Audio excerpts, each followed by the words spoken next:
your NCRC for all things entertaining on this channel. Welcome back, welcome back. And to those of you returning, I appreciate you. Always glad to see you back. Those who've been commenting, liking, and sharing these videos, I greatly appreciate you, because Lord knows it is hard to make it in this YouTube landscape today. But aside from that, to the new people that's joining me, if this is your first video, welcome to Gaming So Spectacular. I am your host and CEO, SFC Spectacular, the host of all things spectacular on the channel. I said that already probably. But anyway, moving on. I'm here today to talk about Ratchet and Clank. And this is a good game. Don't take nothing away from this review that I hate it or don't like it.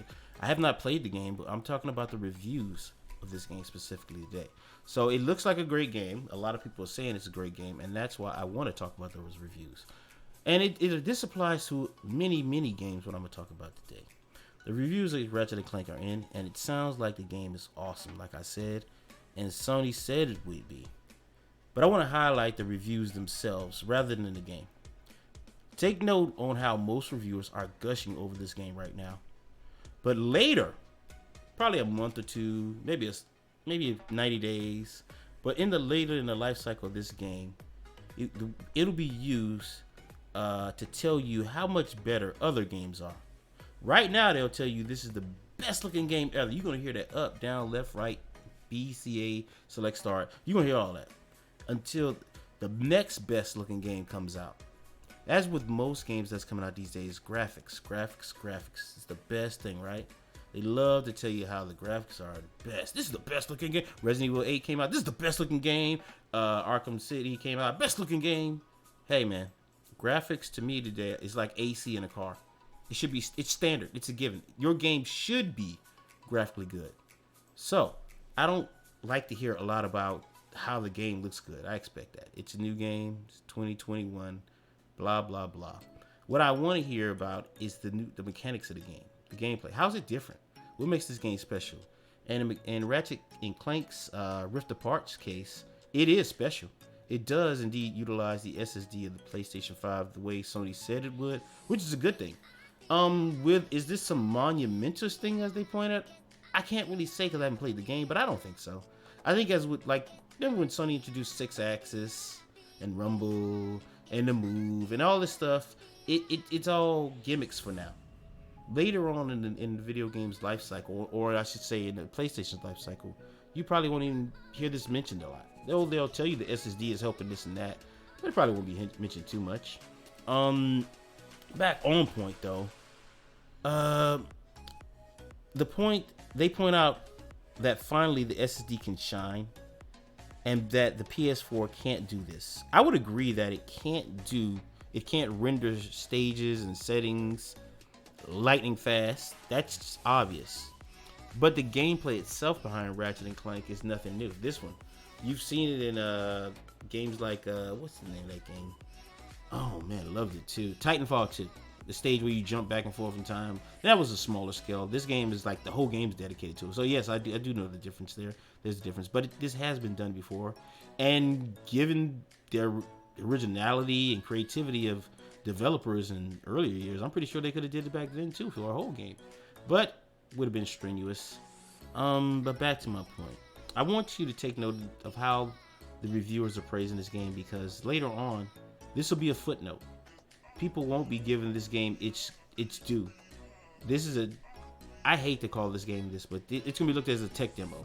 Oh yeah, like I was on a forum the other day and I was seeing a console war battle, between Xbox and PlayStation as it usually goes on, and people kept mentioning that, hey man, you can have our leftovers, Ratchet and Clank, sloppy seconds. They just disrespecting the earlier Ratchet and Clank game, as an example of they don't care, that was whatever. And that's what they'll do to this game, is what I'm saying to you.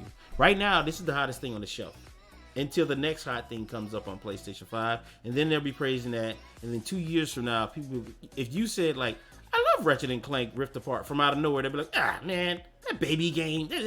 They'll be disrespecting this game. And that applies to a lot of games. The first 30 to 90 days of a game's life is the best time of that game's life.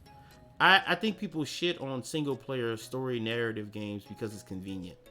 Most people, I've heard a guy praise single player games, then turn around and say they're shitty and boring. The same guy.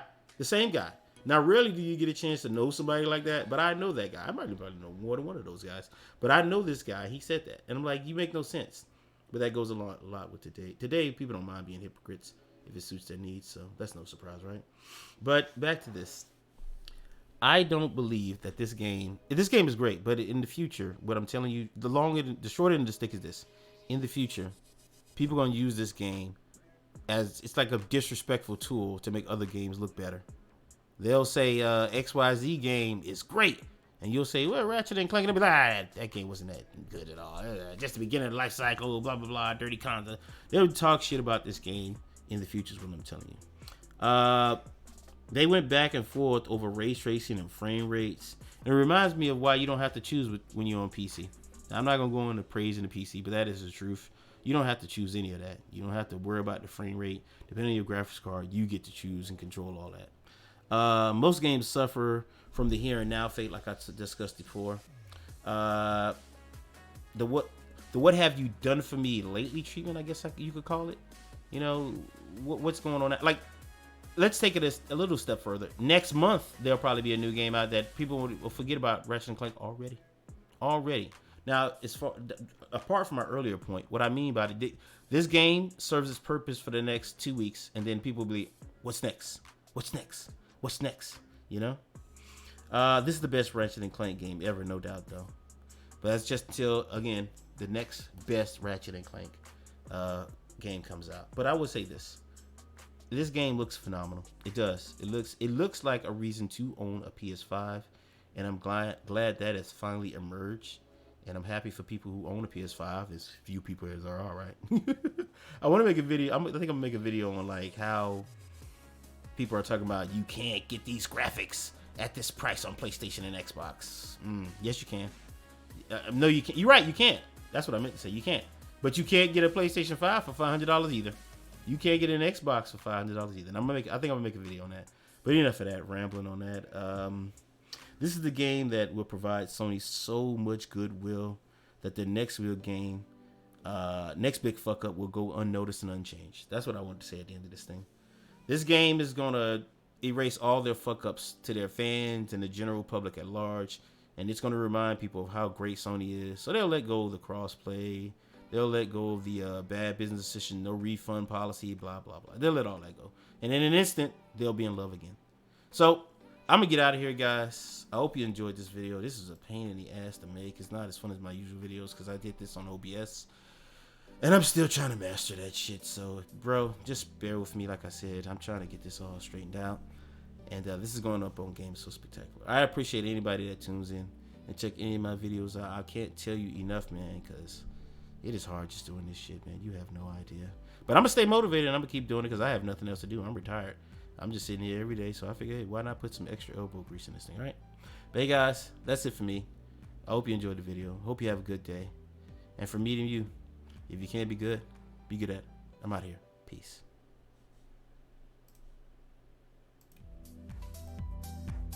What's good, spectacular soldiers? If you're like me, you're upset that video's over. Fear not. Check out the videos listed below. Still bored? Then check out my other YouTube channel, Gaming So Spectacular. We require more content, I hear you exclaim. Well, then take a trip over to my Instagram, Twitter, or Twitch.